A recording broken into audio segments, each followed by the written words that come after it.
préparez-vous à l'obéissance. Amen. Vous demandez l'enfantement à Dieu, plus le Seigneur se manifestera au milieu de vous, plus il sera exigeant. Prenez compte des détails. Amen. Ce n'est pas prétentieux ce que je dis.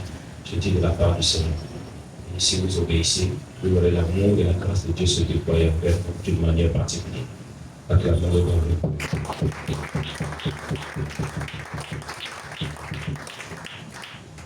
Merci pour ta prière. Merci pour cette atmosphère qui est décantée. Est-ce que tu peux acclamer pour toi?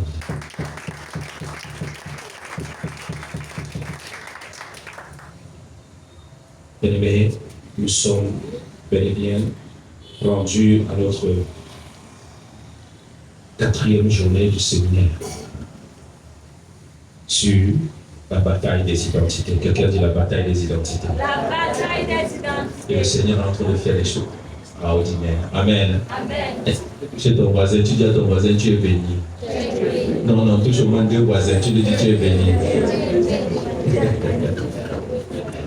Alléluia. Amen. Sincèrement, vous êtes tous bénis. Amen.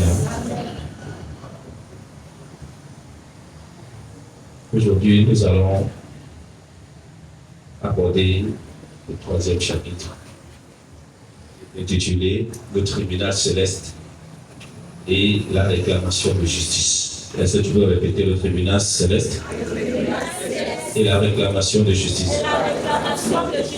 Amen. Amen. Le premier chapitre, c'était quoi? La tyrannie de quoi? Et la condition de... Le deuxième chapitre, nous avons parlé des lois invisibles, de la servitude généalogique. Et le 3e chapitre, nous parlons du tribunal céleste et la réclamation de justice. On a l'impression depuis le départ que nous sommes au tribunal, n'est-ce pas? Qui a l'impression qu'il est au tribunal? Acclamons le roi des rois. Il y a quelque chose qui est en train de se produire. Bien-aimés, nous allons voir comment aborder la bataille spirituelle dans la sagesse et dans la révélation. Nous allons voir comment aborder désormais la bataille spirituelle dans la victoire. Quelqu'un dit dans la victoire? Dans la victoire. Amen. Amen. Oui. Ça ne sera plus des choses apparentes. Ça sera une profondeur, une réalité que le Saint-Esprit sera en train de nous communiquer. Donne-moi ton meilleur Amen. Amen. Et sans beaucoup de parfum d'amour de Dieu pour vous. Amen. Je vous dis en vérité. Je vous le dis en vérité. Alors, bien aimé, ce chapitre s'inscrit dans la continuité de notre thématique, comme je le disais tantôt. Et aujourd'hui, nous allons encore renchérir, voire même faire l'autopsie du tribunal céleste, parlant bien évidemment des lois spirituelles et même des lois transgénérationnelles. Mais cette fois-ci, nous allons beaucoup plus aborder les lois qui concernent le royaume des cieux. Amen. Alors, au premier point, nous allons parler du combat spirituel. Tu vas mettre le A, combat spirituel, si tu as ton cahier dedans. Et puis tu vas m'écouter. Le combat spirituel. Alléluia. Par la révélation du Saint-Esprit, personnellement, j'ai eu ce privilège de voir une autre dimension du combat spirituel. Quand nous disons dimension du combat spirituel, où le Saint-Esprit s'est chargé de me donner certaines clés pour ta bénédiction, afin que ton combat puisse obtenir un résultat désormais. Tu ne vas plus combattre comme tout le monde. Voilà pourquoi je dis vous êtes bénis. Vous êtes vraiment bénis. Alléluia. Alors, beaucoup ont entrevu le combat spirituel comme une bataille de rue, parfois, où c'est le plus fort qui gagne. Amen. Celui qui a plus de muscles fait comment? Remporte la victoire. Parfois, on a oublié les règles. Quelqu'un dit les règles. Alléluia. L'apôtre Paul, dans, je crois, 1 Corinthiens chapitre 9, en parle. En ce qui concerne la course d'athlétisme. Amen. Chacun doit courir, mais pas n'importe comment. Selon les règles. Sinon, ta bataille spirituelle sera juste de la gymnastique. Donc, je disais tantôt que la bataille du combat spirituel n'est pas une bataille de rue, où c'est le plus musclé, le plus fort, le plus dodu, le plus en vue qui rapporte. Amen. Alors, une victoire dans une bataille spirituelle, c'est le résultat d'un jugement prononcé. C'est ce que vous devez comprendre. C'est le résultat d'un jugement prononcé depuis le tribunal céleste. Dis le tribunal céleste. Amen. Donc le résultat de nos batailles spirituelles, ce n'est pas une chose due à la façon dont tu as dosé l'ennemi. Je veux dire au cri que tu as fait, ou encore au nombre d'heures que tu as multiplié dans la prière. Non. Ceci dépend des lois, des décrets, des ordonnances. Retiens bien ce que je suis en train de dire. Des droits et des sentences célestes. Et pour que nous puissions mieux comprendre ça, commençons à étudier Matthieu chapitre 18 alors, rapidement, verset 15 à 18. Suis très attentivement ce texte-ci, avant que nous n'entrions dans les choses assez sérieuses. Matthieu chapitre 18, verset 15 à 18. Oui, écoute. Si ton frère a péché, Écoute, si ton frère a péché, va et reprends-le entre toi et lui seul. oui, S'il t'écoute, s'il t'écoute, tu as gagné ton frère. tu as gagné ton frère.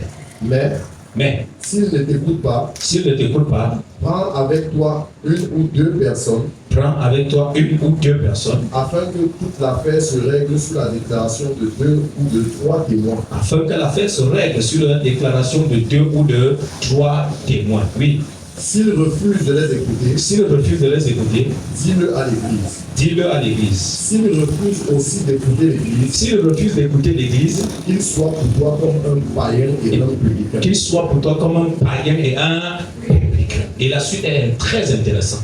Je vous le dis en vérité, Oui, tout ce que vous lierez sur la terre sera lié dans le ciel. tout ce que vous lirez sur la terre sera, Lié dans le ciel. et ce que vous... Tout ce que vous délierez sur la terre sera délié dans le ciel. Nous avons l'habitude de citer ces versets pour justifier la bataille spirituelle que nous menons, n'est-ce pas? Je viens aussi de l'apprendre que parfois j'ai cité dans l'illégalité, dans l'illégitimité. Et vous savez pourquoi? J'aime quand tu me donnes ton attention, ça me fait plaisir. Tout ce que je lirai sur la terre sera lié où? Dans le ciel. Et tout ce que je délierai sur la terre sera délié où? Dans le ciel. Au nom de Jésus, je te lis et je te délie. Sur le plan pratique, est-ce que ce que toi là, tu as lié depuis que tu as donné ta vie à Jésus sur la terre là, a été lié au ciel? Question. Ça devient sérieux, n'est-ce pas? Tout ce que toi là, tu as déjà lié sur la terre là, est-ce que cela a été lié au ciel? Dis, je ne sais pas. Je ne sais pas. Donc, tu ne sais pas peut-être parce que donc, si on fasse le rapport, on a une courbe comme ça, triangulaire comme ça, tu lis sur la... Ça doit être lié où? Dans le ciel. Et la conséquence doit finir où? Parce qu'effectivement, tu dois voir ton ennemi comment. Alors, sous ce rapport triangulaire, est-ce que ce que toi tu lis souvent là, tu vois ton ennemi là lié? Qu'est-ce que ça signifie? Et si on entrait dans l'autopsie, dans la profondeur, dans la révélation de ce verset, qu'est-ce que ça signifie? Acclamez pour elle. Non, tu n'acclames pas parce que tu es jaloux. Vous n'avez pas suivi. Je reprends l'explication. Toi, tu dis souvent, ce que je lirai sur la terre sera lié où? Et ce que je délierai sur la terre sera délié où? La question, c'est est-ce que tout ce que toi tu as déjà lié sur la terre est lié au ciel? Hein, ça reste à savoir. Mais en tout cas, si tu fais un constat sur la terre, que ce que tu as lié là n'a pas été lié sur la terre, qu'est-ce que ça signifie?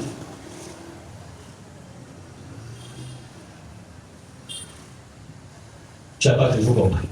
Tu as compris ce que j'ai dit? Ok, lève-toi, on va poser.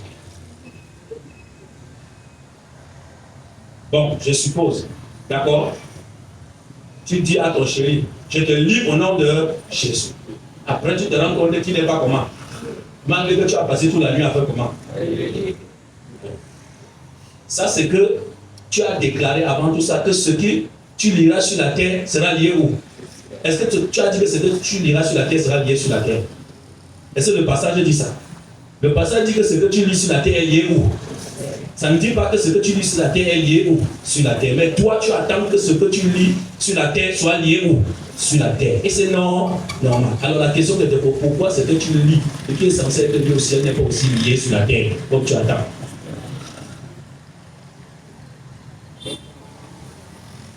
Oui, c'est vrai. Mais ce que je voulais te faire comprendre, c'est qu'il y a beaucoup de prières, beaucoup de feux que tu as envoyés sur les gens. Et puis tu vois que les gens là ne sont même pas consumés, continuent à prospérer même. Pendant que Dieu te révèle qu'ils sont même des liés que tu as fait là, est-ce qu'ils ont été liés? Et pourquoi ils n'ont pas été liés? Acclame-moi d'abord. Si tu as compris au moins, c'est essentiel. Ils n'ont pas été liés sur la terre parce qu'ils n'ont pas été liés où? C'est tout ce que tu comprennes. Amen. Alors, la question maintenant, qu'est-ce qui fait qu'ils ne soient pas liés où? C'est cette réponse que je vais te donner. Amen. C'est la légitimité. La légitimité. Je veux que tu ne fasses plus n'importe quel genre de combat spirituel. Que tu t'épuises pour rien. Il faut que tu aies des résultats quand tu lis. Autrement, tu ne veux pas ta bouche, tu veux faire comment? La réalité, c'est que vous avez pris ce passage et vous l'avez appliqué hors contexte. On a lu à partir du verset 15. Et à partir du verset 15, vous voyez une démarche. On prend un exemple. Si ton frère a un consensus avec toi, appelle ton frère et parle-lui. Ne fais pas le Congosa où? Tu es en train de perdre la bataille en faisant le Congosa où? Ça, c'est la première chose que je veux que tu remarques. Il faut appeler ton... Tu lui dis que tu m'as énervé. S'il ne t'écoute pas, tu cherches 2 ou combien de témoins? 3 témoins. Si l'affaire est importante. Et tu vas avertir celui-là. Tu vas parler à celui-là sur le témoignage de combien de personnes? 2 ou 3 personnes. Ça va être au pluriel. Maintenant, si malgré les 3 personnes, lui, il refuse d'admettre, il refuse de comprendre, tu dois traduire devant les... Tu viens voir parce que tu parles, voici la situation. Alors si même le pasteur parle, si l'église parle, et que le frère et la soeur refusent d'écouter, la Bible déclare que désormais tu vas le regarder comme quoi? Et un public. Et la Bible poursuit au verset 18 en disant, ce que vous lirez sur la terre sera lié où? Et ce que vous délirez sur la terre sera lié où? Quel rapport avec ce qui vient d'arriver précédemment? Jésus était en train de dire que si après cette démarche légale, la personne refuse, alors levez la sentence. Et au ciel, ce sera comment? Validé. Sur la terre, vous allez constater la manifestation. Alors, ce que nous faisons, c'est le raccourci. Sans la démarche légale, toi tu viens, tu me lis. Oubliant tous ces 3 et dis je suis dans l'illégitimité. Je suis dans l'illégitimité. Le mot là est difficile à prononcer. L'illégitimité. Que me donne un amen. Voilà pourquoi toi et moi, nous passons tout le temps à envoyer le feu. Les gens ne se brûlent pas, tu envoies le feu, c'est comme si c'était les vitamines que tu envoies dans l'entreprise de quelqu'un. Mais pourtant, c'est ton nez. Et il y a une loi, il y a des principes que tu as oubliés. Et nous allons voir comment le tribunal céleste opère. La réalité, quand tu dis au nom de Jésus, c'est que tu ne sais pas. C'est que si le décret qui sort de ta bouche là n'est pas validé par la Cour suprême, par le ministère de la justice céleste, tu perds ton temps. Oh là là. Est-ce que quelqu'un peut me donner son amen? Voilà pourquoi le nom de Jésus dans nos bouches sont nus de sang. C'est fait. Nom de Jésus, nom de Jésus, nom de Jésus. Mais tu dis le nom de Jésus dans l'illégitimité. Tu ne te bases pas sur la loi, sur les décrets divins. Ça, tu vas comprendre ce que je dis. Donne-moi ton bien amen. Allons dans Matthieu chapitre 16, à partir du verset 19. Je veux utiliser ce verset pour te confirmer ce que je suis en train de dire. Matthieu chapitre 16, verset 19, je lis en Dieu. Amen. Je te donnerai les clés du royaume des cieux. Alléluia. Nous n'aimons pas ça. Je te donnerai quoi? Du royaume. Écoute la suite. Ce que tu lieras sur la terre sera lié dans les cieux. Oui. Et ce que tu délieras sur la terre sera lié dans les cieux. Amen. Ce qui suit, c'est ce qui est important. Le Seigneur te dit quoi? Est-ce que tu peux le dire pour moi? Je te donnerai les clés. Quoi? Les clés Du. royaume. Et ensuite, ce que tu sera lié où? Ce que tu sera comment? Dis à ton voisin, toi tu lis et tu délis que tu as les clés.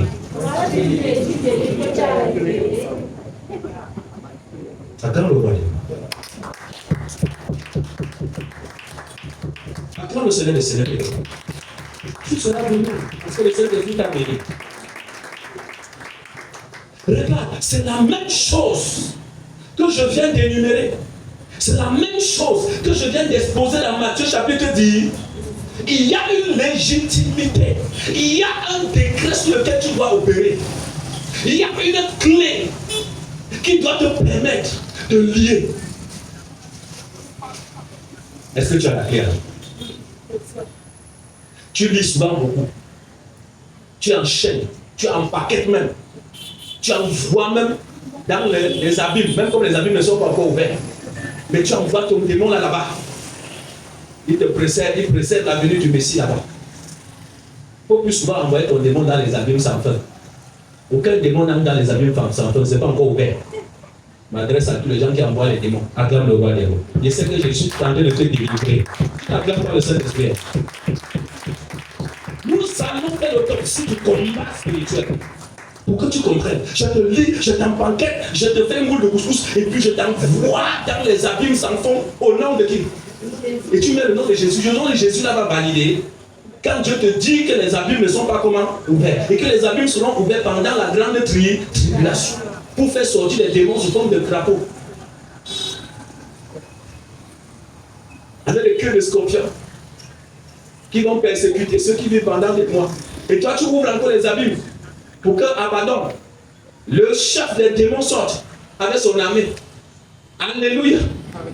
Est-ce que vous savez que depuis que le Père Céleste a chassé Satan au ciel et qu'il a précipité sur la terre, il y a certaines catégories de démons que Dieu n'a pas lâchées dans la nature parce qu'ils sont très dangereux. Et ces démons restent enchaînés dans les abîmes jusqu'à présent. Quand Jésus va enlever les gens, c'est là où moi je vais me convertir. Bonne chance. C'est là où je vais donner ma vie à Jésus. Bonne chance. Et puis quand éclat l'abîme sera ouvert. Ces démons sortiront, ils seront comme une fumée, une armée. Et à leur tête, il y aura un roi qu'on appelle Abaddon. Et la Bible décrit comment seront ces démons. Je ne vais pas décrire, toi-même tu iras lire ta Bible pour voir ça. Et toi tu envoies les démons là-bas. Quand tu chasses les démons, il faut les envoyer dans les lieux arides. Donne-moi ton amen. Amen. Tu les envoies où? Dans les lieux arides. Acclame le roi des rois. Tu les décris comme Amen. Hein? Est-ce que quelqu'un m'a compris? Amen. Donc, quand tu dis je t'envoie dans les deux abîmes, et puis tu mets le nom de qui? Bien sûr, à la fin, vous mettez le cachet. Jésus ne s'associe pas à ce genre de prière. C'est une prière, il est illégitime. Et plus tu es en train d'apprendre ces clés, plus tes ennemis deviennent. Comment? Tu deviens dangereux face à qui? Donne-moi un amen. Je te donnerai les clés du royaume des cieux. Ce que tu liras sur la terre sera lié où? Et ce que tu délieras sur la terre sera délié où? Je vous ai posé la question. Tu lis, tu délies que tu as les clés. Et c'est parce que parfois tu n'as pas les clés que ça ne lit pas. Et parce que tu n'as pas les clés que le ciel ne lit pas. Parce que si la juridiction céleste ne valide pas, ta prière sans effet, même avec le nom de Jésus que tu mets dessus, comme la sauce. Tu finis de préparer le couscous, tu verses le nom de Jésus sur ça. Tu prépares le riz, ensuite tu fais comment? Verse le nom de Jésus sur ça. Jusqu'à ce que si quelqu'un prépare sa prière sans le nom de Jésus, pour toi là, il sera suspect. Ça devient comme des incantations. Vous avez des incantations. La plupart de nos prières sont comme des incantations. Pourquoi? Parce que nous prions sans paix. Nous prions sans révélation. Quelqu'un dit révélation. Regarde ce que Dieu dit à l'apôtre Pierre. Tu es Pierre. Et sur cette pierre, je bâtirai mon église. Il poursuit en disant, je te donnerai quoi? Les clés du royaume. Ce que tu diras sur la terre sera lié où? Il ne faut pas apprendre à capter un verset de Dieu comme ça, et puis tu passes seulement, tu appliques comme ça. Tu appliques, tu as compris quoi? Qu'est-ce que le Seigneur t'a dit? Qu'est-ce que le Saint-Esprit t'a dit? Allons dans Jean 20, 22. Faisons un peu la valise de verset. J'ai beaucoup de choses à vous dire.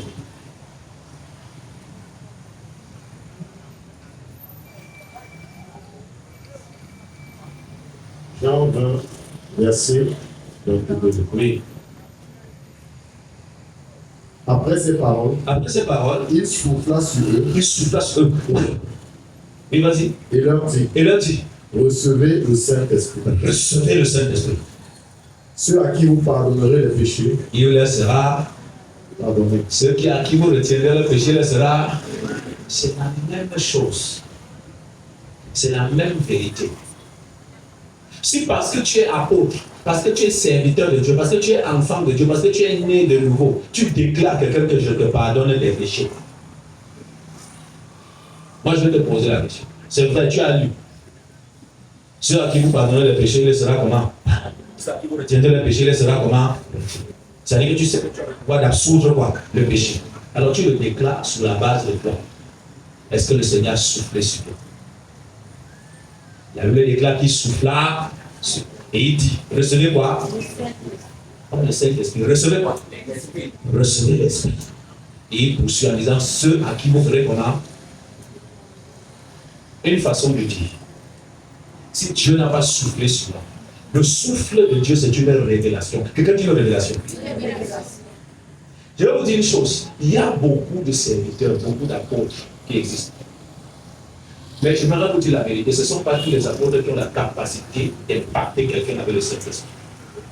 Ils peuvent prier, tu guéris, mais ils ne peuvent pas te donner le Saint-Esprit. Pourquoi? Le ciel ne lui a pas passé. Le ciel n'a pas soufflé sur lui. Il y a des apôtres qui ont une grâce prophétique, qui peuvent prophétiser la vérité sur toi. Il y a des apôtres qui sont enseignants. Quelqu'un dit enseignants. Idem pour les pasteurs, pour les autres dons ministériels que nous connaissons. Il y a une déclaration de filles qui accompagneront ceux qui ont cru. À un moment, ils imposeront les malades aux malades. Les malades seront guéris. Ils chasseront les. Mais la Bible te parle dans 1 Corinthiens chapitre 12 des dons. Le don de miracles. Le don de quoi? Des guérisons. Ce n'est pas parce que tu es né de nouveau, que tu as cru, que tu vas lire Marc 16, verset 17, et tu vas commencer à imposer les mains aux gens, et tu vas dire que sois comment?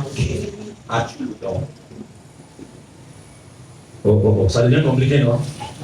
As-tu le don? C'est ça qu'on appelle les clés. Le souffle de qui? De Dieu. Qui est la révélation de qui? De Dieu. Jésus-Christ dit, ce que vous me voyez faire, je ne le fais pas de moi-même, car je viens exécuter ce que mon Père m'a envoyé faire comment? Ce n'est pas parce que nous sommes tous enfants de Dieu, nous sommes tous enfants de Dieu. Mais nous sommes le corps du Christ, n'oubliez pas. La plupart des temps, l'oreille veut jouer le rôle des yeux. Si vous comprenez ça, vous n'allez plus jamais jalouser votre frère. Vous n'allez plus jamais jalouser vos soeurs. Pourquoi tes dons se manifestent dans nous? Pourquoi? C'est pas moi. Quand Jésus dit, je vous donnerai les clés du royaume des cieux, il ne parlait pas à toi seul. Comme tu pries, comme il te parlait à toi seul, il parle à son nez, il parle à son et il sait qui dans son église a la clé. Cette clé qui doit bénéficier à l'église tout entière. Voilà pourquoi une église qui se subdivise, qui se divise en morceaux, c'est une église qui peut parler loin. Est-ce que je me fais entendre? Amen. Parce que tu as un don prophétique qui est puissant, tu crois que tu as le don d'aller faire comment ouvrir ton église. Qui t'a dit quand j'ai une église avec le don prophétique, avec les yeux et les oreilles qui sont ouverts? Avec tes yeux qui sont ouverts, tes oreilles qui sont ouvertes, tu vas échouer avec les deux pieds en l'air. Donne-moi ton amen. Amen. Parce que tu as le don de guérison, et que les gens te suivent, et que les gens t'apprécient, et que les gens t'acclament. Toi tu cours, tu vas ouvrir ton. Est-ce que le Père Céleste a soufflé sur toi et t'a donné l'ordre d'aller faire quoi? L'église. Je suis enfant de Dieu. Il a dit dans la grande commission, allez faire de toutes les nations les disciples. Voilà, je m'en vais faire de toutes les nations les disciples. Est-ce qu'il te l'a dit à toi? Tu as la révélation, tu as la prière. C'est une réalité qui concerne l'Église. Mais Dieu n'est pas un Dieu de désordre, Dieu est un Dieu d'ordre. Il faut que tu sois enseigné.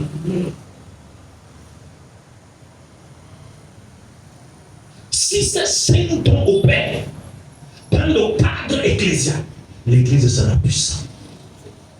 L'Église sera disciplinée. Tu veux que Dieu te voie, non? Est-ce que tu es prêt à te soumettre au leadership que Dieu t'a donné?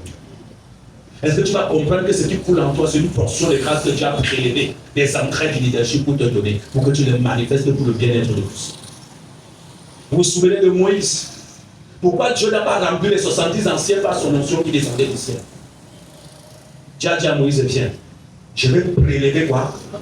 Une portion de l'esprit, de ton esprit. Et je vais le donner à qui? 70, afin qu'il juge le peuple avec toi. Maintenant, quand on prélève une portion d'onction, des entrailles de ton leadership, on te donne. Toi, tu vas diriger le peuple avec qui?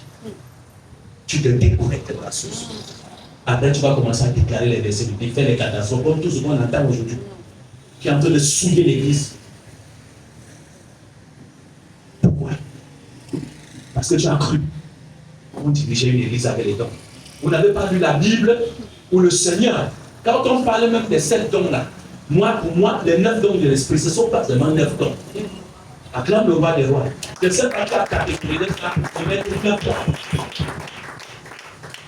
Mais si on te donne l'opération, écris-toi 9. Quelqu'un me donne un amen. Hein? C'est pédagogique, dis c'est pédagogique. Mais la Bible nous parle des dons de direction. Et même des dons de libéralité. Les dons même de miséricorde. Est-ce que vous savez que c'est un don? Mais nous valorisons ce qui le tabalait. C'est ça qu'on va valoriser. On ne dirige pas par sa propre capacité, par son intelligence, par sa rationalité. On dirige par un don que Dieu t'a donné. Écoute, c'est un don, c'est une capacité. Ça s'appelle le charisme, dynamique divine. Peu importe les dons qui coulent sur toi, peu importe les grâces qui se manifestent sur toi, demeure toujours connecté à ton outil.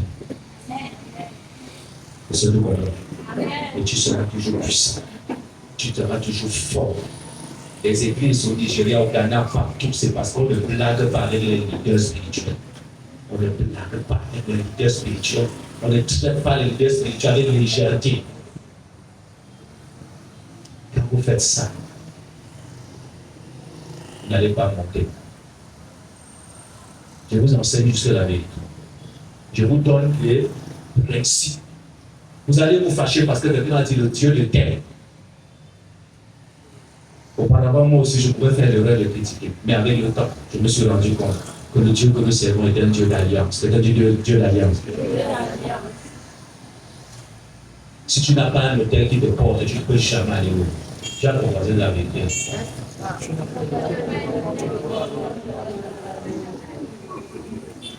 Et si tu méprises l'hôtel qui te porte, tu perds sa grâce. Si tu méprises l'hôtel qui te porte, tu perds sa grâce. Il y a un de mes enfants spirituels qui exprimait beaucoup de légèreté, beaucoup de rébellion et de désobéissance. Et il me donnait un grand fardeau sur le plan spirituel. Et je commençais à prier pour ce fils, de tout mon cœur. Pendant que je priais, je demandais au Seigneur d'ouvrir ses yeux et de lui faire grâce. Le Seigneur me fait voir une vision, c'était la dernière, il y avait une vision. Dans la confiance effrénée à ses propres pensées, l'ennemi avait réussi à le détourner de la voie juste. Mais il ne se rendait même pas compte qu'il était déjà loin. Quand je l'ai vu dans le règne spirituel, je l'ai regardé et je lui ai dit, la grâce de cet hôtel ne te recouvre plus. C'est quand je suis sauté dans cette vision, que j'ai pris connaissance que cette vérité. Bien-aimé, le Saint-Esprit sait ce que je vous dis. Ne combattez pas pour rien. Amen. Amen. Une branche qui se dit les biens éphémères, les biens passagers. C'est la bataille de la croissance spirituelle.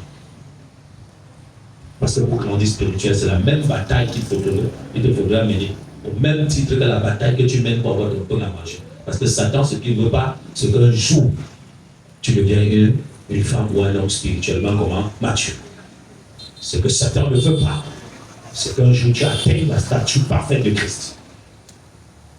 Et que tu t'exprimes comme Christ. Voilà pourquoi parfois tu vas voir un serviteur de Dieu, tu vas dire, bon, je parle de ceux qui sont dans la lumière, je ne parle pas des féticheurs. Marche dans une option. Pendant que vous voyez d'autres nations pleurer, d'autres nations crient, il n'y a rien. Vous pleurez, il n'y a rien. Vous vous fâchez contre Dieu en disant pourquoi il y a la gloire là-bas, il n'y a pas la gloire ici. Pourquoi il y a la gloire? Parce qu'au fur aussi longtemps que cette dernière applique les principes de manière légale, la grâce de Dieu va couler. Mais peu importe les versets de Dieu que tu vas faire, si tu dans l'illégalité, tu ne pourras rien. Alléluia. Lisons Jude, chapitre 1, verset 9. Je vais te faire voir quelque chose.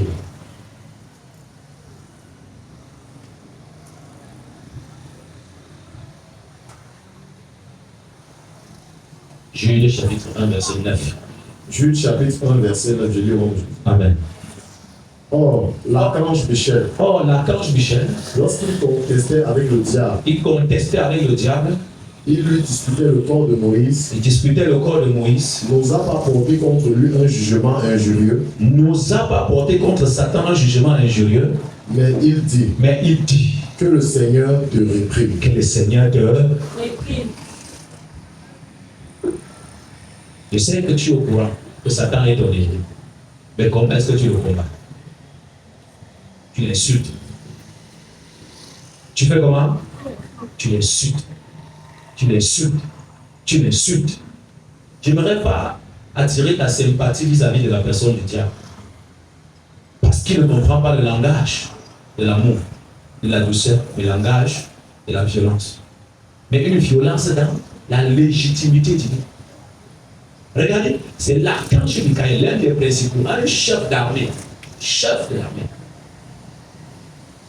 Mais ils sont en train de discuter le corps de qui? De Moïse.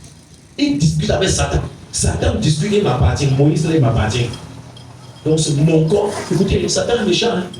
Il discute jusqu'au corps. Vous n'imaginez pas une chose pareille. Quelqu'un fait un pacte avec le diable, il croit que Satan peut lui donner quelque chose de bon. Il peut te donner quelque chose. Il discute jusqu'à discuter le corps de qui? Non, Moïse m'appartient. Mais regardez, l'archange Michael, quand on vous parle du jugement de Satan, on ne vous dit pas que c'est Michael qui va le jeter on appelle ça quoi? Non, dans les temps Adam de feu et de souffle. Ou encore dans les abîmes pour la fin de la tribulation. On vous dit un ange du ciel. On vous fait comprendre que qui a chassé Satan du ciel? C'est l'archange Michael. Un ange puissant, un ange glorieux, un ange capable. Mais regardez, dans ce texte, il n'a pas compté sur son autorité personnelle, sur sa capacité personnelle, sur la puissance, la gloire qui est sur lui pour réprimer qui? Satan. Mais il a compté, il a remis le jugement entre les mains de qui? Donc si Dieu n'avait pas demandé qu'il règle le compte de qui? De Satan, il ne pouvait pas régler le compte de Satan. Mais ne sachant pas quoi faire, n'ayant pas un commandement, un décret depuis le ciel, il a dit à Satan que l'Éternel fait comment? Que l'Éternel te... Est-ce que quelqu'un comprend une sagesse divine? Si ça arrivait pour un ange, de quel rang? Plus pas de raison, toi. Il y a beaucoup de batailles qu'on peut engager sans révélation.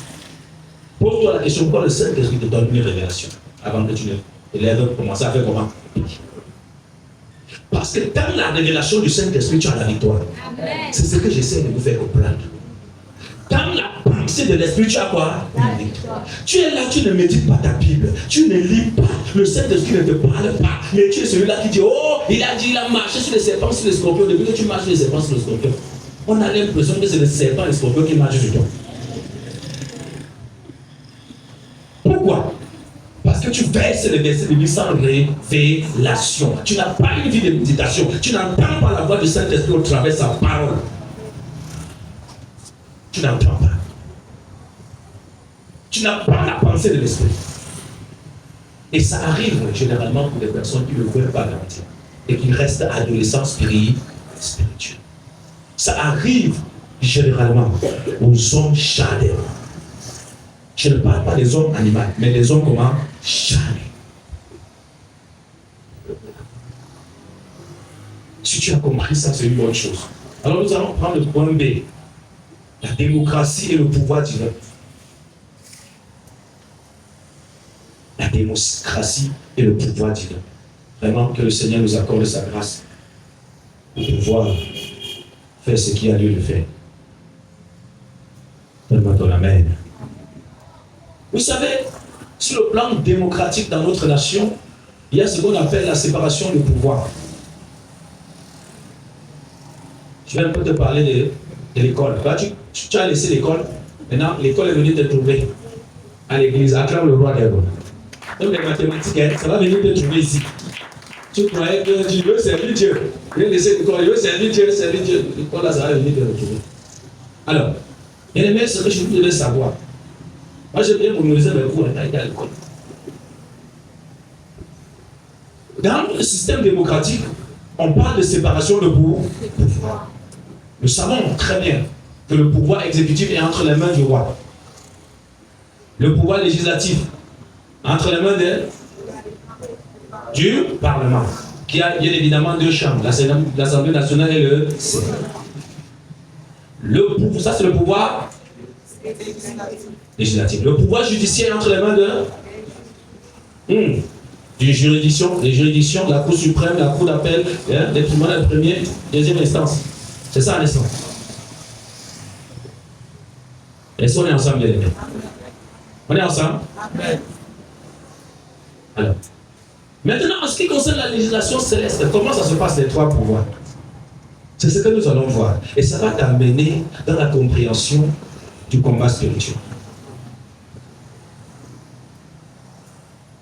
Vous savez, bien aimé, dans le système législatif céleste, le pouvoir législatif, c'est-à-dire les trois pouvoirs, sont entre les mains du grand créateur, le Dieu Tout-Puissant, le Elohim, Yahvé. Si c'est sur la terre, vous allez dire c'est la tyrannie. C'est sur la terre, vous allez dire c'est le despotisme. Si c'était sur la terre, vous allez dire c'est la monarchie. Regardez la monarchie. Où le roi détient tous les pouvoirs. Mais je vais vous déconstruire cela. Dans l'exercice de ce pouvoir, la Trinité est manifestée. Alors Dieu exerce ce pouvoir à partir de la puissance trinitaire. Le Père céleste, qui est le roi des rois, détient le pouvoir législatif. C'est de lui que viennent toutes les lois. Mais à la seule différence, que les lois ne sont pas des projets ou des propositions de loi, jamais.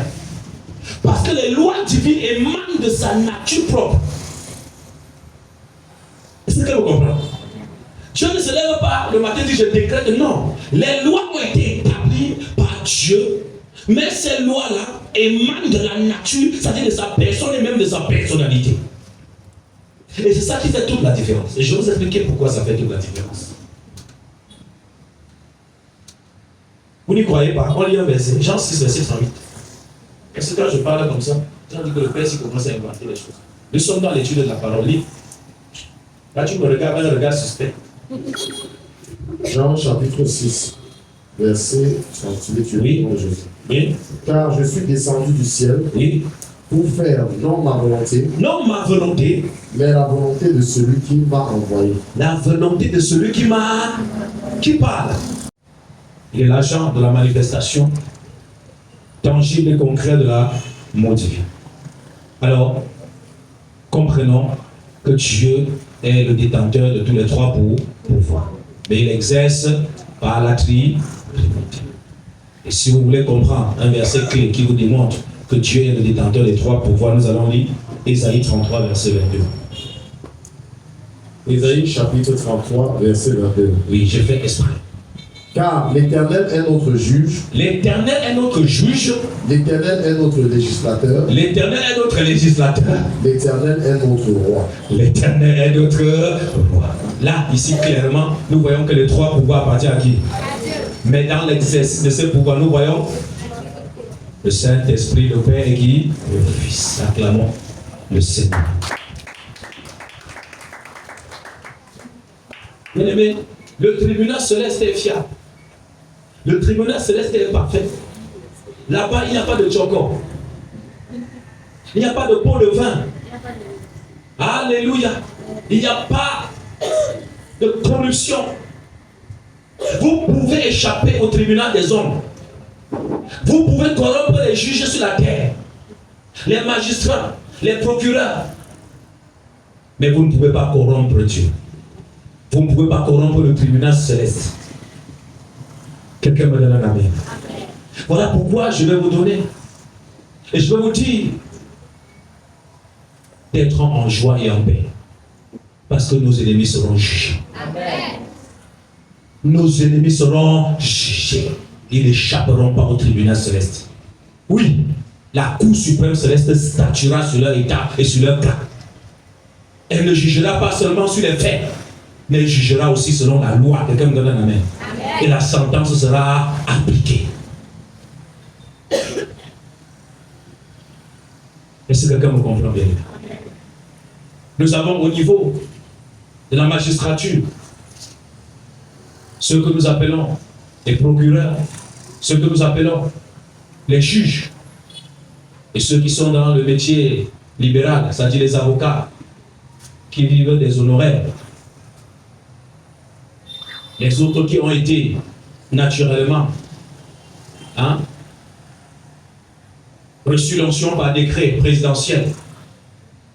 Je parle des magistrats, c'est-à-dire des juges et des procureurs. Qu'est-ce que je vais vous faire comprendre? C'est que, regardez, que ce soit les juges qui prononcent la sentence, que ce soit les procureurs, bien aimés, tous ont été mandatés par le Koukouma. Amen. Pour essayer d'établir encore le lien direct sur ce que je viens de vous dire ici. Bien-aimés, faites tout pour ne pas être face au grand juge au moment venu. Faites tout. Celui qui confesse ses péchés aujourd'hui reçoit le pardon. Et je vais vous montrer comment ça se passe. Je vais vous montrer comment ça se passe. J'ai dit tantôt que les lois de Dieu sont l'expression de sa personne et de sa personnalité. C'est lui qui fixe la morale spirituelle. Ce n'est pas à nous de fixer ce qui est juste et ce qui n'est pas juste. Quand Dieu te dit tu ne mentiras pas, tu dois te statuer là-dessus et arrêter avec quoi? Le mensonge. C'est la morale divine. C'est la morale divine. Tu ne dois pas vivre selon ta philosophie et selon ta définition du bien et du mal. Parce que Dieu a déjà défini ce qui est bien et ce qui est mal. Devons nous y atteler, bien aimés. Oui. J'aimerais vous faire savoir que quand vous violez une disposition légale, d'après la législation divine, d'après les prescriptions du royaume, la sentence est immédiate, même si vous ne le voyez pas. La sentence est immédiate. Parce qu'en principe, le Père ne tient pas le coupable pour innocent. Jamais. La justice de Dieu est une justice sainte, pure. La Bible nous dit, le salaire du péché, c'est quoi? Ça veut dire que si tu as péché, Dieu ne va pas regarder tes beaux yeux. Non. La sentence de la mort est une loi comment? Qui relève de la juridiction céleste, votée depuis la Cour suprême du royaume des cieux. Alors quand tu as péché, même si c'était un petit mensonge, La sentence qui est appliquée sur toi, c'est quoi? C'est la mort. Il n'y a rien à faire. Bien-aimés, quand vous réalisez cette vérité, vous comprenez que Dieu ne négocie pas en ce qui concerne le péché. Quelqu'un dit le péché. Écoutez, Dieu ne pardonne pas le péché. Je vais vous choquer. Dieu ne pardonne pas le péché. Je vous le prouve. Dieu pardonne le pécheur. Après.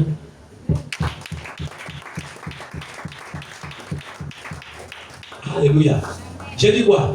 Dieu pardonne pas le péché, il pardonne le pécheur.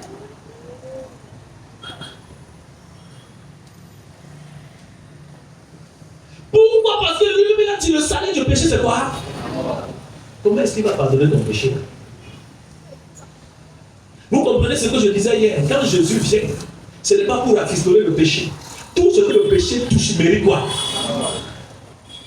Tout ce que le péché touche mérite la mort. Tout ce que le péché touche va véhiculer la mort. Même en tant qu'enfant de Dieu, si tu t'engages dans la voie du péché, la finalité sera quoi? La mort. Tout ce qui est dans la chair, même si cela a une apparence de gloire, la finalité sera la mort. Si ta richesse est obtenue par le péché, la finalité, ta richesse va même produire la mort. Et pour toi et pour tous ceux qui vont se connecter. C'est pour cette raison qu'il y a des argents qu'on ne mange pas, excusez-moi l'expression. Quelqu'un va dans la main. Il y a des sorciers ici qui ont 2 types d'argent. Ils ont même notre argent gagné, bien il y a notre argent là qu'on ne mange pas. Si bien que quand tu viens ici, il ne peut pas te donner ce genre d'argent. Amen. Il ne te donne pas. Il sait ce qu'il veut te donner, il sait ce qu'il ne veut pas te donner. Voilà pourquoi beaucoup ont l'argent. Mais à cause des lois spirituelles de la chair, rattachées à ce bien matériel, vous pouvez tous souffrir dans la famille, ne vous aide pas. Parfois, il ne vous aide pas parce qu'il ne veut pas vous tuer. Parce qu'il sait que son argent est soumis à une loi. Son argent est compliqué. Est-ce que quelqu'un sait ce que j'ai dit?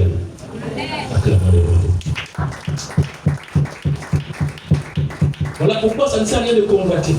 Ça ne sert à rien de voir ton oncle, ta tante qui roule carreau, tu ne connais pas ton oncle, tu ne connais pas ta tante. Il faut t'attacher à lui par l'Esprit du Seigneur. Nous ne prenons pas la réalité de notre filiation très au sérieux. Bien aimé, mon frère, ma soeur, nous sommes une famille. Nous sommes une famille. Est-ce que cela t'importe? Est-ce que tu te rends compte que tu as été inséré, tu as été greffé autant pour moi, à une grande famille à travers le monde entier? Les enfants de Dieu qui sont régénérés, qui sont nés de nouveau, qui marchent par l'esprit, se connaissent. Vous pouvez chercher l'unité physique. Oh, tel homme de Dieu, pourquoi vous ne vous réunissez pas? Ils ne peuvent pas se réunir. L'unité dont Dieu parle n'est pas une unité physique. C'est une unité comment? Spirituelle. Si je suis connecté à Dieu, Dieu est capable de me dire que cet homme est mon frère. Tu peux le rendre visite, tu peux collaborer avec lui. Mais je ne peux pas collaborer avec un pasteur qui cache le feu à côté. Parce que Dieu seul sait d'où vient son feu. Pendant que vous, avec des apparences extérieures, le pasteur là, il est orgueilleux. Ce n'est pas que je suis orgueilleux, c'est que je ne peux pas marcher par la chair. On a eu la visite de beaucoup de serviteurs de Dieu ici. Et parmi ces serviteurs de Dieu, nous avons eu, mon épouse et à moi, le désir de rendre visite. Figurez-vous qu'il y a un de nos frères qui nous a rendu visite. Et un jour, il a organisé son anniversaire dans son église. Et j'étais tellement content, je me préparais, j'ai dit à mon épouse, il faut qu'on ouvre les chaises, on ouvre les chaises même. J'étais tellement serré, et pendant qu'on prie, le Seigneur nous montre comment. Le jour-là, il n'avait invité que les occultistes, ce n'était que les occultistes qui étaient assises. Quand je suis arrivé, j'ouvre mes yeux, je vois que chacun est là, dans sa position. Je devais faire comment? Comment je pouvais rester dans ce genre d'atmosphère? Vous voyez, aujourd'hui, il va se fâcher contre lui-même, il ne voit pas. Lui-même, c'est un vrai enfant de Dieu, un vrai serviteur de Dieu. Mais il se connectait à qui? Il a invité qui? Qu'est-ce qu'ils ont fait? Après ça, qu'est-ce que ça va produire? Comment est-ce que moi je vais connaître la vérité? Je viens là. Même si je lui dis, il va me motiver. Donne-moi la main. Et je reste, je porte ce fardeau, ça me fait mal. Mais je ne peux pas. Ça me fait mal. Mais je ne peux pas. Je vais aller sur son autel déclarer soyez bénis. Sur quel autel? Je déclare que Dieu m'a demandé d'aller bénir. Est-ce que vous comprenez? Ce n'est pas parce que le don de Dieu se manifeste en toi que tu vas accepter n'importe quelle invitation parce que tu as vu le don de Dieu se manifester et commencer à trafiquer le don de Dieu. Bien aimé, tout ce qui est manifesté dans la chair restera des œuvres de la chair. Et la chair va exploiter bien ton don de guérison, bien ton don de miracle, bien ton don. Oui, tu vas prier pour les gens là-bas, ils seront guéris. Mais la finalité va te dépasser. Quelqu'un me donne un amen. Il y a beaucoup d'expériences comme ça. Voilà pourquoi vous devez combattre dans la légitimité. Vous allez comprendre pourquoi les véritables enfants de Dieu sont très combattus, sont défiés spirituellement. Ils sont pas nombreux. Et je ne pouvais pas les oublier. Et puis ce jour, quand l'homme de Dieu me voit, il a mal. Je veux même me rapprocher, je veux me racheter, je veux faire comment? C'est difficile. Mais je veux continuer à obéir au Saint-Esprit. Je dois continuer à obéir. Bien-aimés, les lois des hommes sont passagères, éphémères. Mais les lois divines sont éternelles. Dis à ton voisin, les lois divines sont éternelles. Quand on ouvrage à la page 25,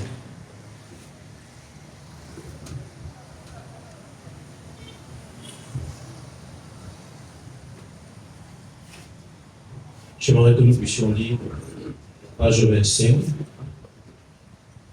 Donc je vais te donner ce que tu vas lire. Ok. Vas-tu dire c'est pourquoi? C'est pourquoi. Le dernier paragraphe. Oui, vas-y.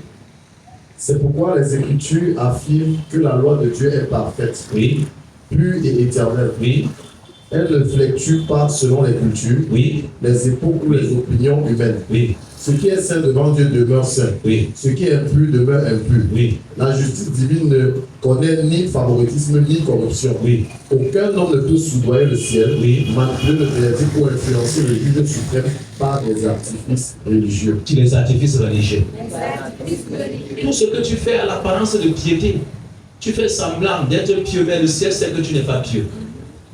Tu es tellement religieux, tu assistes à tous les cultes. Tu es tellement obéissant à l'apparence. Mais au fond de ton cœur, tu sais que ce sont des artifices. Le ciel ne va pas valider parce que tu fais toutes ces choses. Alléluia. Parce que le ciel ne fait pas de favoritisme. Le ciel fonctionne d'après les lois. Jusqu'au jour où vous allez comprendre que le ciel fonctionne par des lois, des ordonnances, des principes. Continuez la lecture. Le Fils, quant à lui, occupe une position bouleversante dans ce tribunal. Oui, Il se présente à la fois comme le juge juste et comme l'avocat du pécheur repentant. oui. Cette double fonction révèle la profondeur insondable de la rédemption. Celui qui possède toute autorité pour condamner est celui qui intercède afin de sauver. Alléluia. Amen. C'est quand même intriguant, non? Amen. C'est dans la magie de l'évangile. Vous êtes dans la magie de l'évangile. Il est juge suprême. C'est lui qui tranche. C'est lui qui tranche, bien aimé. C'est lui qui prononce le verdict. Mais il est en même temps qui est. Pour faire comment? Intercéder. Pas pour le péché. Mais pour le péché. Pourquoi? Parce que Christ, lui, le juge suprême, l'avocat défenseur, a donné sa vie pour accomplir les exigences de la loi et pour punir le péché. Donc Christ a puni quoi? Le péché.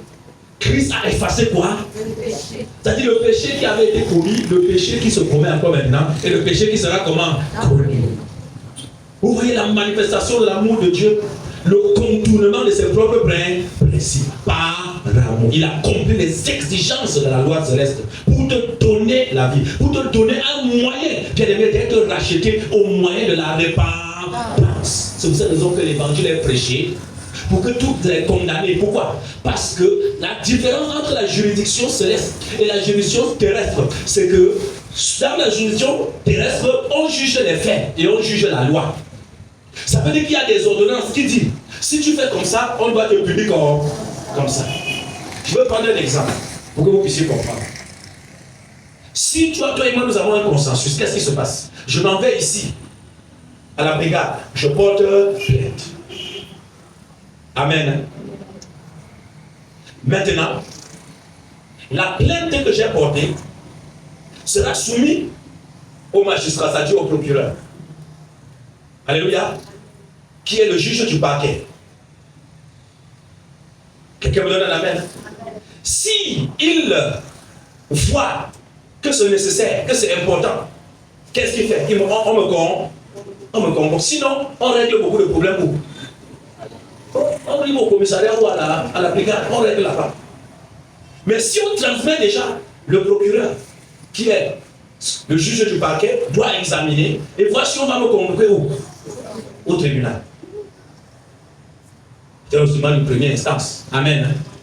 Alors, si le procureur trouve et qu'on me convoque, j'arrive au tribunal, j'ai mon dossier au tribunal, on m'accuse. Le jugement a lieu. Et cette fois-ci, ce n'est pas le procureur qui juge, c'est le juge de siège qui prend mon dossier. Alléluia.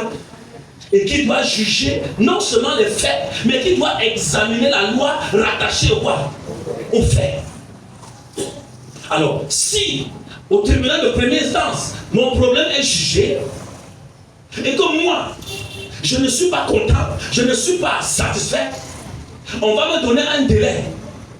Pendant ce délai, amen, je peux faire recours. Du moment où la clause du jugement n'a pas été prononcée, peut-être qu'on a prononcé le jugement, on va condamner, je ne suis pas satisfait. C'est pourquoi je fais comment? Appel.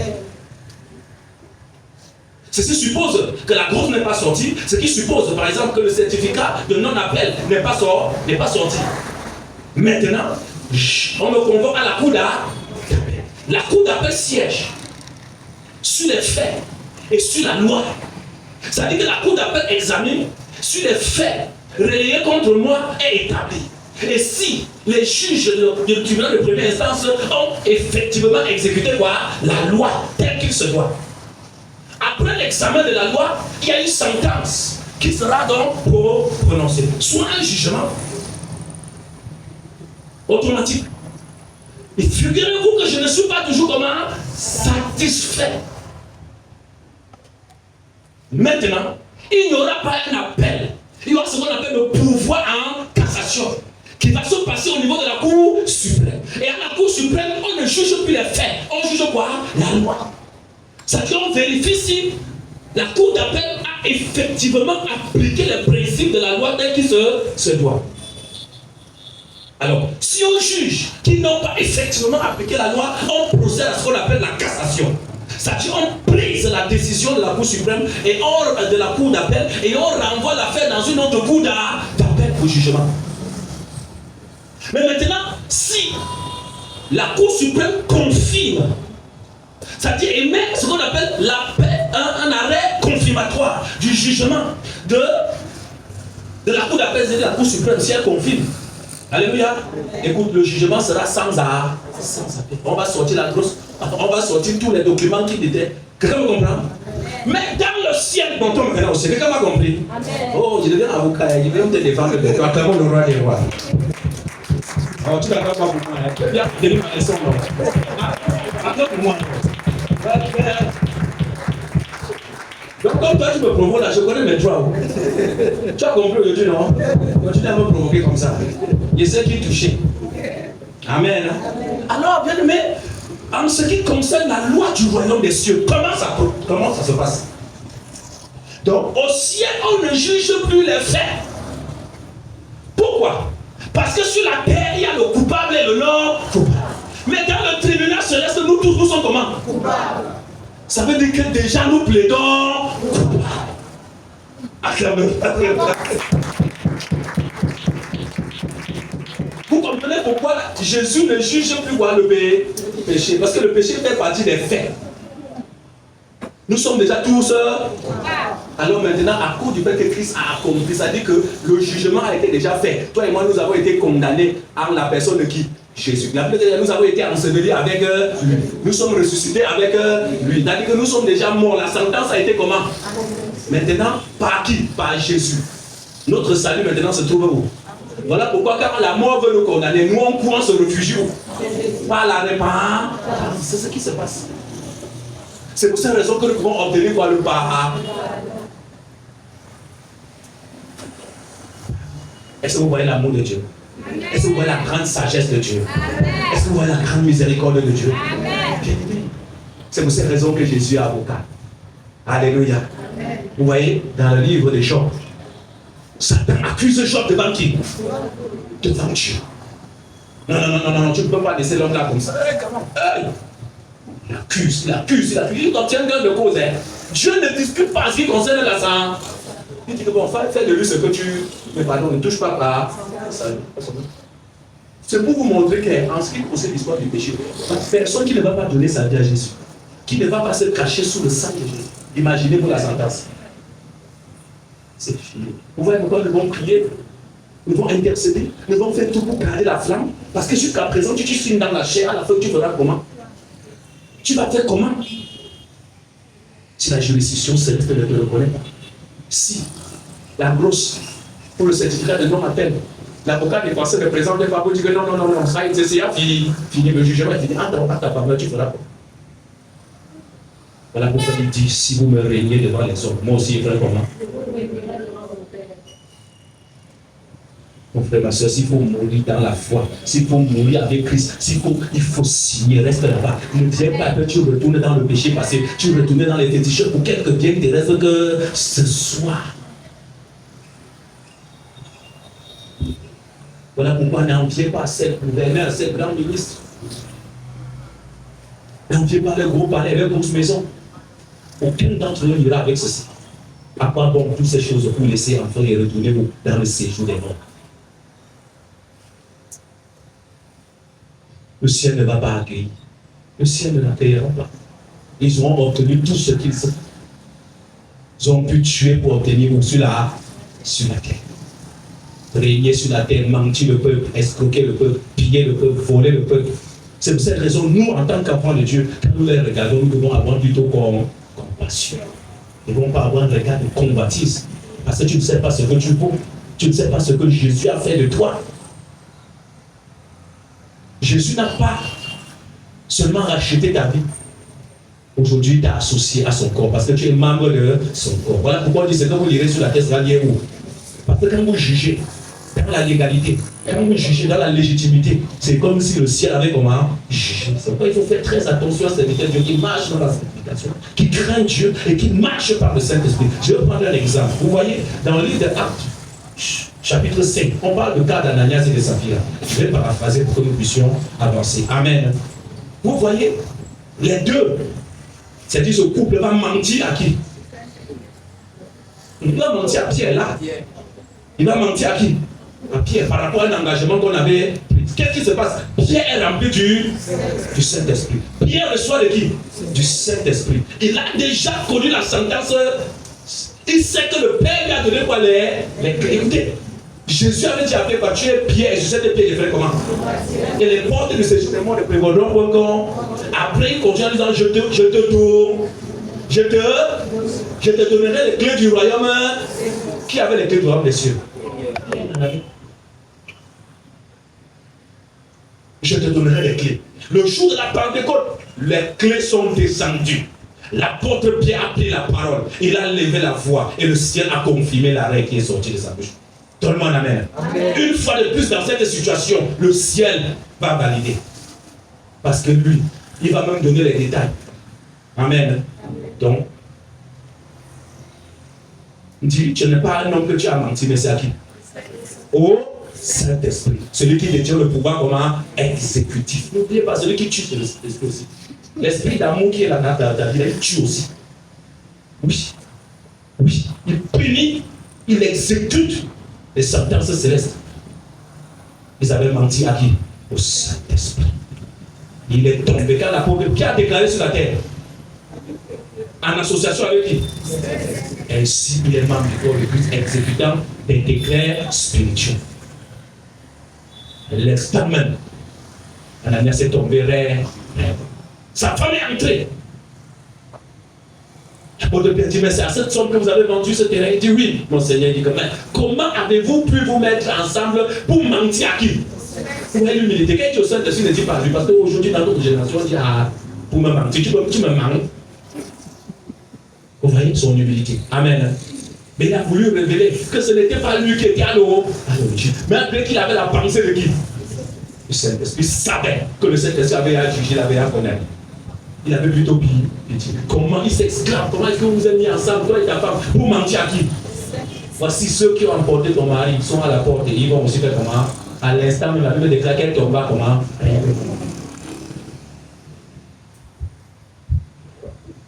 Est-ce que vous comprenez ce que c'est que la bataille, le combat spirituel? La juridiction céleste, la cour suprême du royaume des cieux, les qui est, les qui jugent et prononcent les sentences. Les responsabilités sont réelles, bien aimées, et nous devons le savoir. Quelqu'un me donne un amen. Alors, nous allons lire la page 26. Oui.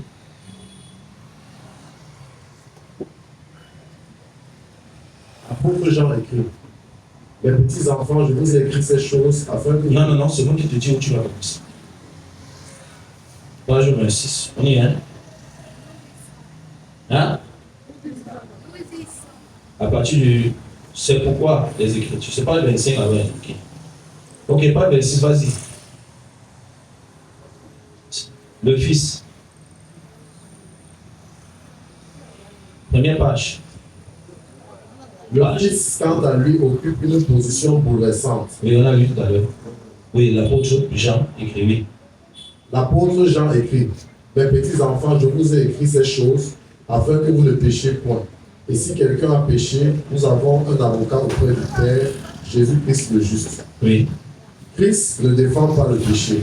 Il défend le pécheur repentant sur la base de son propre sacrifice. Là réside toute la gloire de l'Évangile.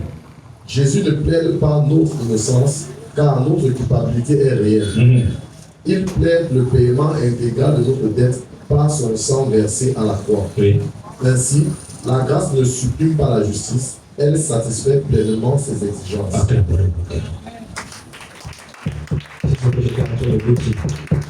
Amen. Alléluia. C'est clair comme l'eau de roche. Alors nous allons prendre le point D. Sur le point C, c'était la culpabilité de l'humanité et le rachat divin. Je ne vous ai même pas donné ça. Le point C, la clameur des accusations. Alors ici, je vais vous faire comprendre une chose. Vous allez lire les détails par la suite. Bien aimé, la réalité du péché est beaucoup plus profonde que ce que nous pensons. Amen. Hein? Parce que quand vous péchez, vous engagez 3 systèmes. Ou encore 3 grands accusateurs. C'est pour cette raison que le Père ne peut pas passer d'éponge. Un jugement doit être fait. Le tribunal céleste doit se prononcer. Est-ce que quelqu'un me comprend bien? Est-ce que tu me comprends? Le tribunal céleste doit se prononcer à chaque fois que tu pêches. Une sentence doit se lever. Bien que Jésus soit un avocat défenseur. Pourquoi? Ceci relève de la justice du Très-Haut.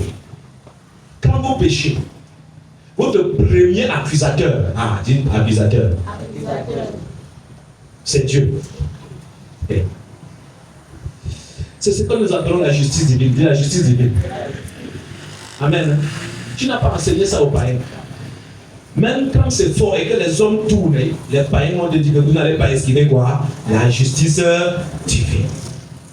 Oui, même un non-croyant, même un musulman sait qu'il y a une justice, qu'il y a une juridiction compétente spirituelle, qu'il y a une cour suprême.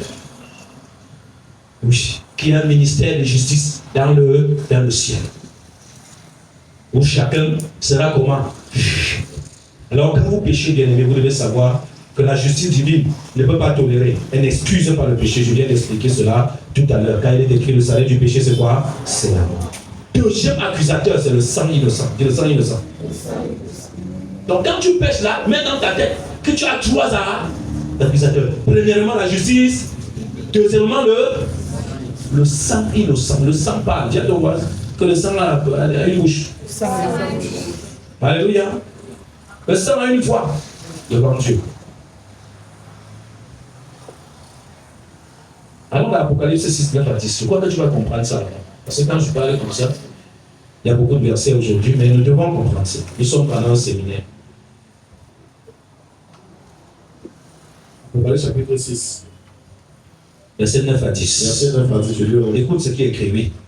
Quand il ouvrit le 5e sceau, Quand il ouvrit le 5e sceau, je vis sous l'autel les âmes de ceux qui avaient été immolés à cause de la parole de Dieu. oui, je fus sur l'autel les âmes de ceux qui avaient été immolés à cause de la parole de Dieu, oui. Et à cause du témoignage qu'ils avaient rendu. Oui. Ils crièrent d'une voix forte Il criait d'une voix forte en disant, jusqu'à quand, jusqu'à quand, maître saint et véritable, maître saint et véritable, tardes-tu à juger tardes-tu à juger, et à tirer vengeance de notre sang sur les habitants de la terre? à juger, à faire quoi?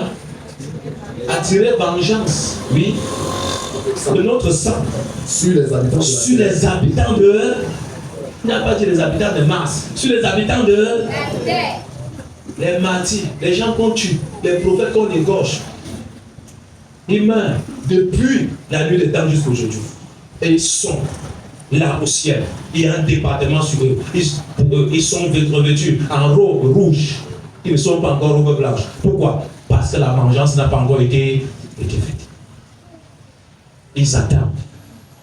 Et ils crient à Dieu, ils crient à Dieu, ils crient à Dieu. Et le Seigneur leur dit à notre verset qu'ils attendent jusqu'à ce que leur nombre soit comment? Complète. Alors ceux qui versent le sang, écrasent les tout petits sur la terre. Ceux qui poignardent, qui tuent, sans savoir qui ils sont en train de tuer. Peut-être tu es en train de tuer un prophète. Oui, ce n'est pas parce que tu as été fort qu'il est mort.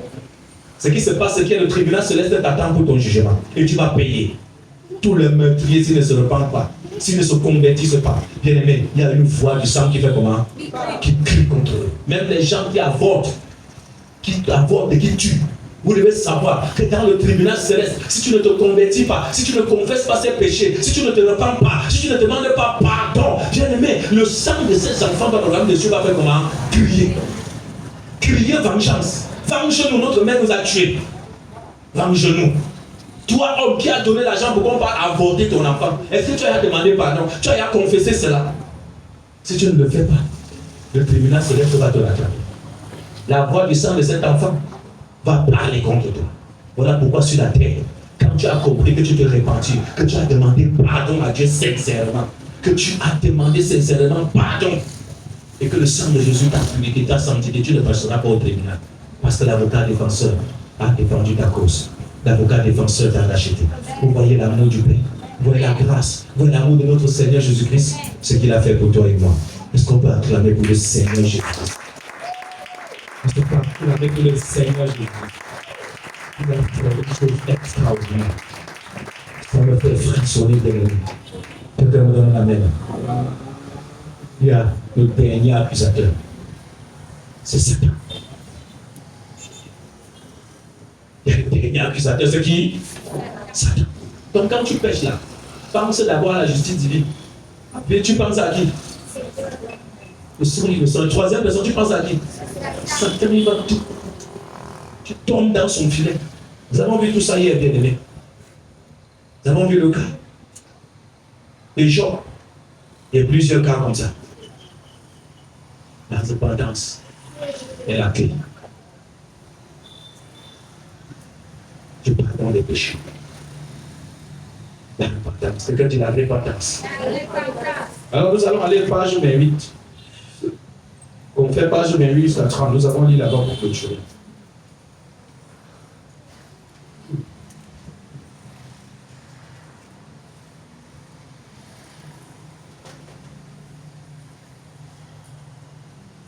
Commencez par là où il est capital.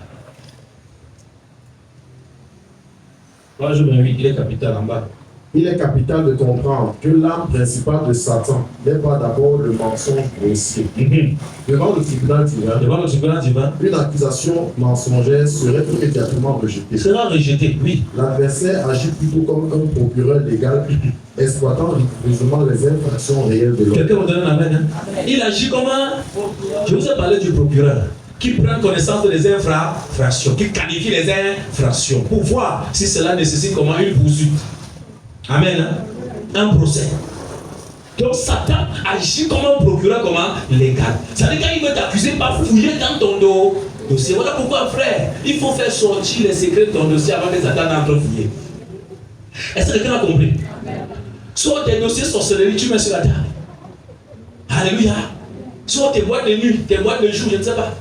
Tu déposes où? Sur la table. Sinon, quelqu'un va se charger de faire comment? Acclamons le roi des rois. Si vous comprenez ça. Les hommes sur la terre ont besoin de comprendre cela.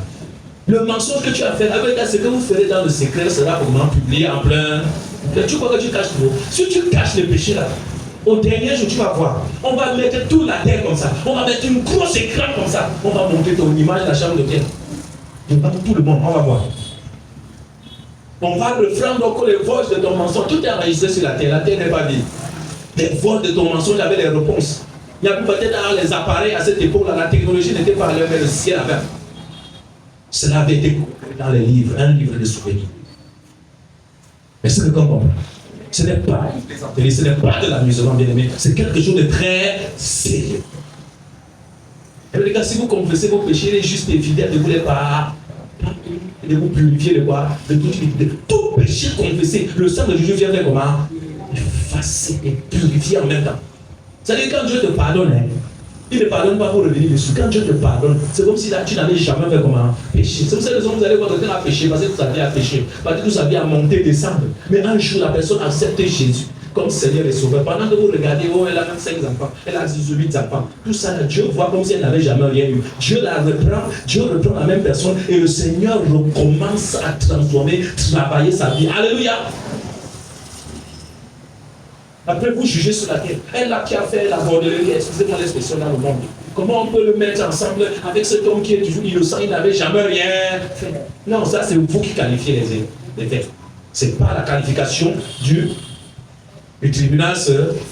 Le tribunal sera jugé à trancher, à restaurer sa virginité spirituelle. C'est-à-dire Dieu voit cette personne comme neuve. Et le Seigneur est capable de donner la bénédiction. Même que toi qui t'es gardé aujourd'hui, là tu n'as pas.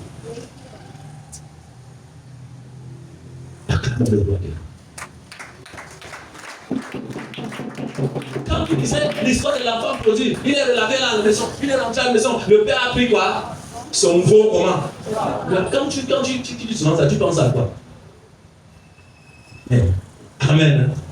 Une pécheresse, un pécheur vient devant la présence du Seigneur et commence à couler les larmes, commence à ouvrir les membres descendre, la personne pleure. Écoute frère, ça c'est le moment le plus dangereux, c'est le moment où le Seigneur est dans sa plus grande faiblesse. Est-ce que tu veux comprendre? Dieu peut prendre la personne à l'instant, il change le cours de son histoire, il établit même votre chef. Ça va te gangréner le cœur, ça va te faire mal. Vois-moi la personne, si franchement, et demain il va être mon chef. Oui, il sera ton chef. Tu vas te soumettre à la loi de Dieu. Tu peux plaindre parce que tu ne sais pas à l'origine ce que tu avais prévu pour cette personne. C'était une étoile, mais une étoile que Satan avait fait comment? Détourner en cours de route. Mais quand elle est revenue, le Père Céleste est content. La Bible dit qu'il y a de la joie au ciel pour un qui se repent et que pour mille qui n'ont pas besoin de boire de repentance. Voilà la véritable évangile non timide. Voilà pourquoi parfois vous voyez les frères, ils sont jaloux dans leur cœur. Quand elles manifestent tel don, ils sont jaloux. Non frère, non ma soeur, ne sois pas jaloux. Le problème, c'est que tu avais un plan pour ce frère, pour une soeur, avant que ce frère et ce soeur ne se comportent de la sorte. Amen. Et toi qui n'es pas encore arrivé à ce niveau, ne t'engage pas sur la même voie en te disant que non, toi comme ça, là, quand tu vas revenir, Dieu va te racheter. Tu n'es pas sûr que tu vas sortir de là. Parce que Dieu prend ce modèle pour vous montrer sa miséricorde. Pas pour que vous allez tomber. Parce que si vous partez tomber, vous risquerez de ne pas avoir la grâce. Peut-être qu'on n'avait qu'une seule grâce. Comme Marie n'était pas pleine de grâce. Je vous salue Marie, pleine de grâce. Elle n'était pas pleine de grâce. Même l'ange n'avait pas dit qu'elle était pleine de grâce. L'ange lui a dit, une grâce t'a été accordée. Elle n'avait qu'une grâce. La grâce d'enfanter, de porter le Fils de Dieu. Arrêtez ce genre d'adoration. Le Père n'a pas recommandé ça. Alléluia. Elles ne sont pas clamées le roi des rois. Parce que je sais, il y a des gens ici qui écoutent l'évangile et qui partent encore à la maison faire les chapelets. Oh, cette Marie qui brise les nœuds. Les 7 oraisons. Tu vas citer les âmes vont sortir du purgatoire pour le ciel. Il n'y a pas de purgatoire. C'est un mensonge à dire. Et nous devons le dire. Amen. Si tu fais encore ton chapelet, ce soir tu coupes ton chapelet, tu jettes. C'est un gros péché. Ça peut t'amener en enfer. Parce qu'il y en a qui croient encore à ces choses-là. Il faut grandir. Dis à ton voisin, il faut grandir. Tout ton voisin, il faut grandir. Continuons la lecture. Ton chapelet est désormais dans ton cœur. Ton chapelet est dans ton cœur désormais. Alléluia. Si tu veux, tu achètes plusieurs chapelets, tu mets dans ton cœur là-bas. Récite ça même en marchant. Il n'y a pas de problème. Allons-y. Il pointe les violations objectives de la parole de Dieu Oui. et réclame la Est-ce que tu peux recommencer? On était un peu distrait. Il est capital. Il est capital de comprendre que l'arme principale de Satan n'est pas d'abord le mensonge grossier. Devant le tribunal divin, une accusation